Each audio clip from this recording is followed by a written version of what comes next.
My sister Stephanie is crazy, paranoid, delusional. My whole family is worried about her.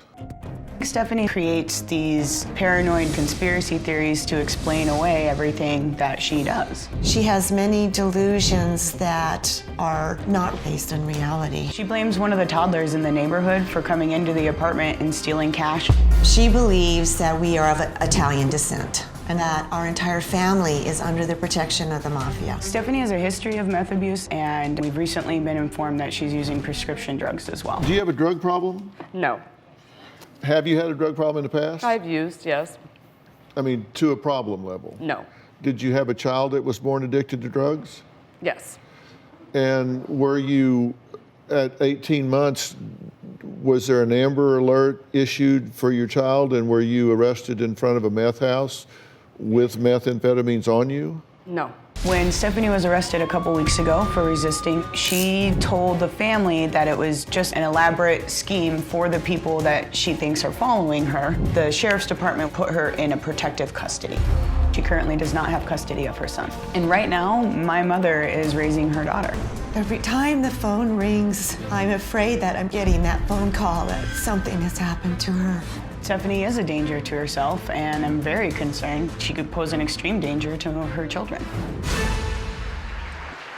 You know, one thing about mental illness is it can express itself in some ways that, frankly, are very inconvenient and very annoying for family members and loved ones that are around that person. Because if it's anxiety, if it's paranoia, they can become very accusatory. They can be very ungrateful.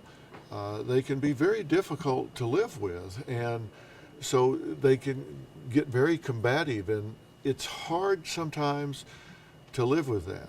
And our job as family members is to love these people when they're not lovable. And what we're talking about now is saying you have to look past the behavior and look at the motivation and realize that when you see people expressing anger, they're really just showing you hurt, fear, or frustration. They're doing what they have to do to get along.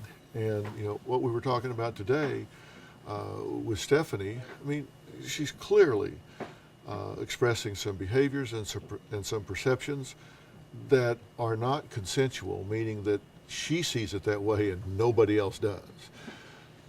Then that tells me that it's very likely distorted. Does that mean she's psychotic or delusional?